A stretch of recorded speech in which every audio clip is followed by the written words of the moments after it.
कार्यक्रम केवळ इथंच नाही तर राज्यातल्या वेगवेगळ्या शहरांमध्ये गावामध्ये आपण या ठिकाणी अनेक तुमच्या चित्रफितीमध्ये प्रयत्न केलेले आपण पाहिले। आणि कायदा हा कागदावरच नाही तर तो आपल्या मनात आणि कृतीत असला पाहिजे असं भारतरत्न डॉक्टर बाबासाहेब आंबेडकर यांनी सांगितलं होतं। ज्या दिवशी स्त्रीला रस्त्यावर निर्भयपणे चालता येईल त्या दिवशी खरं स्वातंत्र्य दिन असेल असं महात्मा गांधीजी म्हणाले होते। आणि म्हणून या सगळ्या जे काही आपल्या राष्ट्रपुरुषांनी जी वक्तव्य केली आहे ती खऱ्या अर्थाने त्याला आपण आचरणात आणलं पाहिजे, त्याची अंमलबजावणी केली पाहिजे, हे आपलं सगळ्यांचं कर्तव्य आहे। आणि म्हणून समाजाची प्रतिष्ठा महिलांच्या सुरक्षेवर अवलंबून असते। समाजात मुली महिला सुरक्षित नसतील तर तो समाज प्रगती करू शकत नाही। आणि म्हणून हे आपण सगळ्यांनी पाहिलं पाहिजे। लाडक्या बहिणींना सुरक्षित आणि सक्षम आणि आत्मनिर्भर करण्याचं काम कोणा एकाची किंवा कायद्याची जबाबदारी नाही तर ते आपल्या सर्वांची आपल्या समाजाची आहे। आणि म्हणून आदरणीय प्रधानमंत्री नरेंद्र मोदीजी, गृहमंत्री अमित भाई यांनी गेल्या 10 वर्षामध्ये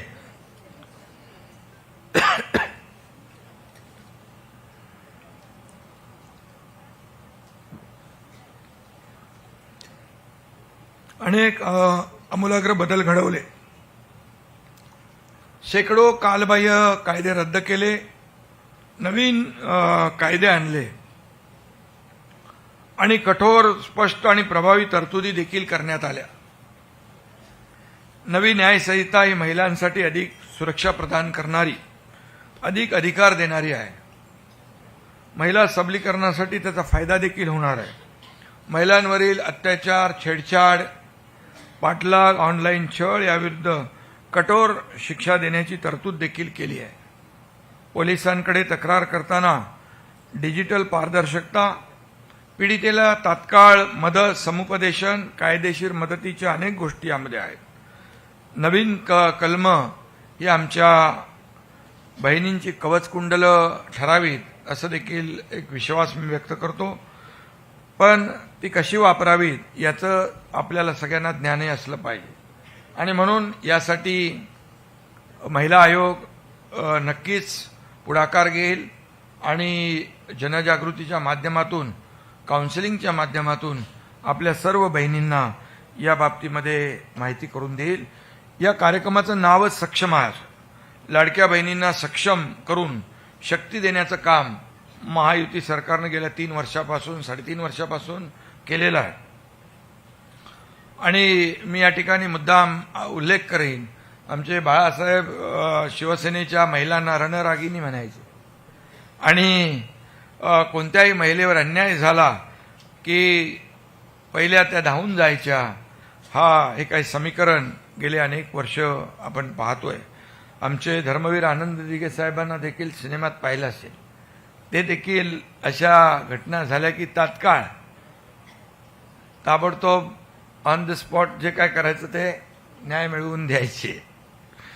आता लाडकी सून अभियान देखील आम्ही सुरू केलेलं आहे। लाडक्या म्हणजे सून जी आहे ती आपली मुलगी बहीण असते आणि तिचा सासरमध्ये छळ होऊ नये यासाठी, आणि झालं अशा प्रकारचं चुकीचं काही काम घटना त्याला तात्काळ मदत दिली पाहिजे यासाठी निलमताई इकडे आहेत, त्यांना माहिती आहे सगळं। आणि म्हणून मी मुख्यमंत्री होतो तेव्हा देखील अनेक आपण काही अशा घटना घडल्या, त्यांना न्यायालयाच्या माध्यमातून, कायद्याच्या माध्यमातून जरा बसवण्याचं काम केलंय। देवेंद्रजी देखील आता पुढे त्याच वेगाने महिलांच्या सुरक्षेसाठी काळजी घेत आहेत। बदलापूरमध्ये एक अतिशय माणुसकीला काळीमा फासणारी घटना घडली होती त्यावेळेस, आणि त्यावेळेस जी काही चीड निर्माण झाली होती, संताप निर्माण सगळ्या समाजामध्ये झाला होता। अशा प्रकारचे प्रकार होऊ नये ही आपली सगळ्यांचीच भावना आहे आणि ती कीड आपल्या समाजातून उखडून फेकली पाहिजे अशा प्रकारची भावना होती। आणि त्यावेळेस ती कीड उखडून आपण फेकून दिली आणि त्याची जरब देखील लोकांच्या गुन्हेगारांच्या मनामध्ये निर्माण झालेली आहे. कधी कधी नियतीसुद्धा अशा विकृत लोकांना धडा शिकवतेच. आणि म्हणून महिलांवर अत्याचार रोखण्यासाठी आपल्या सरकारने एका छताखाली तक्रार, कायदेशीर मदत, समुपदेशन अशी व्यवस्था देखील केलेली आहे. पोलीस ठाण्यात महिलांच्या तक्रारीची लगेच दखल घेण्याचे निर्देश आहेत.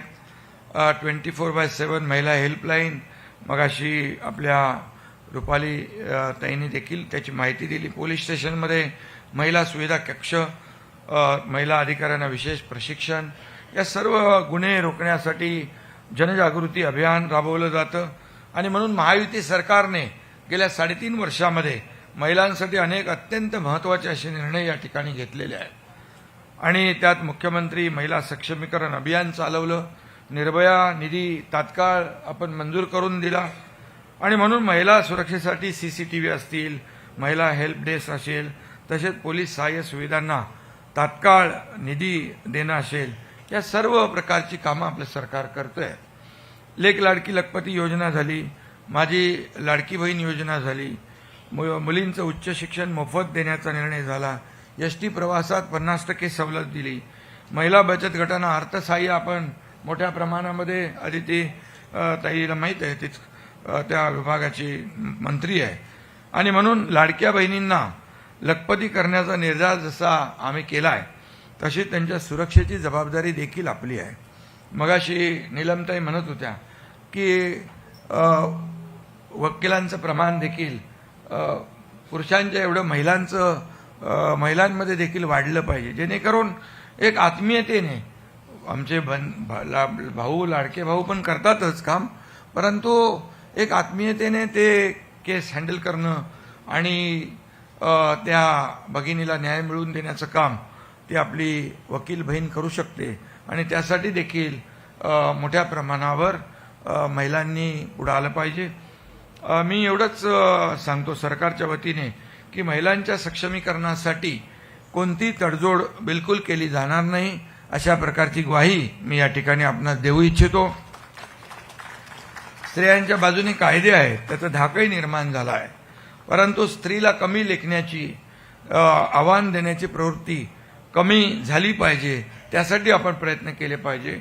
कुटुंबात अनेकदा महिलांकडूनच महिलांचा छळ देखील केला जातो. त्यामागची सामाजिक मानसिक कारणे काय आहेत आणि त्यांना आळा कसा घालता येईल याबाबत देखील याच्या उपक्रमामध्ये चर्चा होईल. शासकीय पातळीवर याबाबत काय केले जाऊ शकते याबाबत देखील मार्गदर्शन नक्कीच होईल. आणि सरकार याबाबत निश्चितपणे ठोस अशी पावलं देखील उचलेल. कायदे असले तरी आज माझ्या बहिणींना न्यायासाठी संघर्ष करावा लागतो, ही वस्तुस्थिती आहे. तिच्या वाटेवरच्या काचा काही संपत नाहीत, हे खरंच दुःख आहे. आणि म्हणून लाडक्या बहिणी या कुठेही कमी नाहीत, हे आपण पाहिलेलं आहे. जिजाऊ मासाहेबांचा, झाशीच्या राणी लक्ष्मीबाईंचा, पुण्यश्लोक अहिल्यादेवी होळकरांचा वारसा सांगणाऱ्या या रणरागिणी आहेत. आणि म्हणून मी एवढंच सांगतो की आपल्या लाडक्या बहिणी प्रत्येक क्षेत्रामध्ये अगदी पुरुषांच्या खांद्याला खांदा लावून पुढे जात आहेत, याचा अभिमान आहे. आणि म्हणून बुंदेले हर बोलो के मुंह से हमने सुनी कहानी थी, बुंदेले हर बोलो के मुंह से हमने सुनी कहानी थी, खूप लढी मर्दानी वो तो झाशीवाली राणी थी. असं हे जे आहे, झाशीची राणी आहे. आणि कुणी कमी लेखण्याचं काय कारण नाही. ते जेव्हा जेव्हा असे प्रसंग येतात तेव्हा तेव्हा आपलं रूप दाखवतात. आणि म्हणून माझ्या सर्व बहिणी या लढणाऱ्या आहेत, रडणाऱ्या नाहीत. आणि म्हणून यह सदी में शुरू हुई एक नई पारी, अबला नहीं सबला नारी है. आणि म्हणून नव्या कायद्यांमुळे, मगाशी नीलमताई काही गोष्टी सांगत होत्या, महिलांच्या लढ्याला नवं बळ मिळालेलं आहे. आणि म्हणून रुपालीताई, तुमचं काम आम्ही पाहतो. खूप ठिकाणी आपण जिल्ह्यात तालुका स्तरावर जाता, जिथं जिथं अन्याय होतो तिथं महिला आयोगाच्या आणि एक धाक आहे. महिला आयोगाकडे गेलं की समोरच्या माणसाला देखील वाटतं आता, आणि न्याय जो अन्यायग्रस्त असतो त्यालाही वाटतो न्याय मिळेल, आणि अन्याय करण्याला वाटतं आता आमच्यावर कारवाई होईल. त्यामुळे हे अधिक अजून कडक केलं पाहिजे. तुमच्या मागे पूर्ण सरकार, आम्ही सगळेजण आहोत, चिंता करण्याची आवश्यकता नाही. आणि म्हणून एवढंच सांगतो, अब औरत चुप नहीं रहेगी, कानून हो, कलम हो या तलवार हो, वो अपने हक के लिए हर जरिया अपनाएगी. म्हणजे हे तर केलंच पाहिजे, घाबरण्याचं काही कारण नाही. आणि हा महाराष्ट्र हा आपल्या वीरांचा, शूरांचा आणि लाडक्या बहिणींचा आहे. आणि म्हणून लाडक्या बहिणी, अदिती बरोबर आहे ना, लाडक्या बहिणींनी चमत्कार केला आणि सगळ्यांचे टांगे पलटी घोडे फरार करून टाकले. आणि गेल्या विधानसभेच्या निवडणुकांमध्ये अतिशय लँडस्लाईड मॅन्डेट महायुतीला दिलं. त्यामुळे आम्ही लाडक्या बहिणींना कधीच विसरू शकणार नाही. आणि महिलाही आपल्या हक्क आणि अधिकारांविषयी जागरूक झालेल्या आहेत. त्यांना माहिती आहे आपला हक्क काय, अधिकार काय. आणि तळागाळातल्या महिला सुद्धा आता आयोगाकडे धाव घेऊ लागल्या. ती चांगली बाब आहे. शेवटी कुठे काही झालं त्याचे वाचा फोडली पाहिजे त्याला. आणि म्हणून अन्यायाविरुद्ध लढताना या सर्व गोष्टी कुठेतरी आपल्याला झाकून ठेवता कामा नये. त्या गोष्टींना वाचा फोडली तर न्याय मिळेल. आणि म्हणून आता तो प्रकार आपण पाहू लागलोय. सगळ्या आमच्या बहिणी जागृत झालेल्या आहेत. आणि म्हणून आयोगानेही महिलांची सुरक्षा, अत्याचार झालेल्या महिलांना न्याय आणि काउन्सिलिंग या बाबतीमध्ये मोठी जनजागृती केलेली आहे. आणि म्हणून राज्य महिला आयोगाच्या कामाला बळ देणं आमचं कर्तव्य आहे, सरकारचं कर्तव्य आहे. इथं आपले अध्यक्ष महोदय पण विधानसभेचे बसलेले आहेत. ते देखील सभागृहामध्ये आमच्या लाडक्या बहिणींना बोलायला जास्त संधी देत असतात. आणि शेवटी आपण हे केलंच पाहिजे. आणि म्हणून राज्य महिला आयोगाच्या या संपूर्ण कार्यक्रमाला मी शुभेच्छा देत असताना या ठिकाणी एवढंच सांगतो, आयोगाला देखील पुरेसं जे काय मनुष्यबळ आहे ते देखील आवश्यक आहे. पुरेशी यंत्रणा आहे ती देखील आपल्याला दिली पाहिजे. आणि त्यामध्ये काउन्सिलर असावे, कारण आपलं काम देखील वाढलेलं आहे. अशा घटना देखील वाढतात. त्यामुळे कामाचा व्याप वाढला की त्याला यंत्रणा देखील आपण वाढवून दिली पाहिजे. आणि ती जबाबदारी सरकारची आहे. आणि म्हणून जसं कुठल्याही न्यायालयाचं कुठलंही काम आमच्या कॅबिनेटमध्ये आलं की आम्ही तात्काळ त्याला मंजुरी देतो, तशी रुपालीताई आपलं कुठलाही प्रस्ताव आला तर कॅबिनेटमध्ये देखील आम्ही तात्काळ त्याला मान्यता देतोच आहे, यापुढे देखील देत राहू, अशा प्रकारचा विश्वास या ठिकाणी देखतो. मुलींची, महिलांची सुरक्षा हा केवळ तिचा अथवा तिच्या कुटुंबाचा प्रश्न नसून ती आपल्या सगळ्यांची जबाबदारी आहे. एक सामूहिक जबाबदारी, एक सामाजिक भान ठेवून आपण काम केलं पाहिजे. आणि सामाजिक बांधिलकी जपण्याचं काम आपण केलं पाहिजे. आणि म्हणून समाजाने तिच्या भोवती सुरक्षेचं कवच उभं करायला पाहिजे. त्यासोबत तिला सबला करण्यासाठी ठोस प्रयत्न केले पाहिजेत.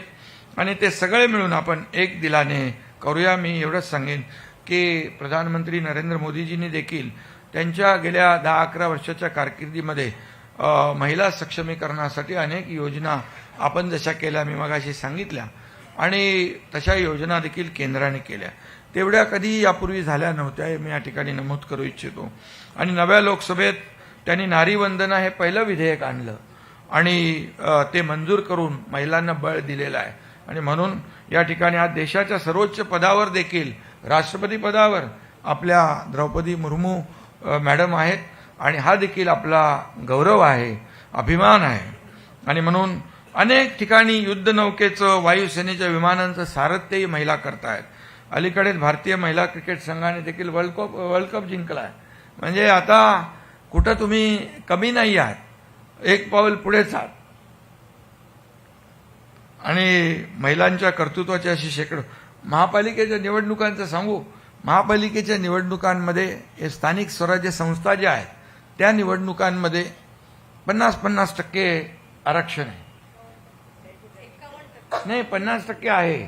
पण तिथं महिलेच्या वार्डात पुरुष उभा राहू शकत नाही, पुरुषाच्या वार्डात महिला उभी राहू शकते. म्हणजे तुमचा टक्का 50% पेक्षा वाढतोय. म्हणजे हे एक चांगली गोष्ट आहे. तुम्ही तशाच आहात आणि त्यामुळे तशाच आलेला आहात तुम्ही जास्तीचं एक आरक्षण घेऊन. आणि म्हणून यामध्ये एक आहे, म्हणजे सांगण्याचं तात्पर्य, एखादी महिला एखाद्या वॉर्डमध्ये, आता मी नगरसेवक म्हणून आपण काम करत आलो ना, एखादी महिला, अध्यक्ष महोदय, एखाद्या वॉर्डात चांगली काम करत असेल आणि तो वॉर्ड जर बदल झाला आणि पुरुष झाला तर आपण त्या महिलेचं तिकीट कापण्याची हिंमत करत नाही, कारण तिलाच तिकीट देतो, कारण तिचं काम चांगलं असतं म्हणून. हा, त्यामुळे मी आपल्याला एवढंच सांगतो की हा जो काही सक्षमा हा उपक्रम जो घेतलाय तो अतिशय स्तुत्य उपक्रम आहे आणि याला आपण बळ दिलं पाहिजे, जेवढं देता येईल तेवढं. आणि म्हणून जाता जाता मी शेवटी एवढंच सांगतो, तूच रमाई बहिणाबाई, तूच जिजाऊ माता, अन्यायाविरुद्ध लढण्या तू हो काली माता, तू हो काली माता. जय हिंद, जय महाराष्ट्र. आणि रुपालीताई, माझा दुसरीकडे कार्यक्रम असल्यामुळे मी आपली परवानगी सगळ्यांची घेऊन जातोय आणि बाकी आपलं सगळं टीम आहे, आपल्या ताई पण आलेल्या आहेत. धन्यवाद. जय हिंद, जय महाराष्ट्र.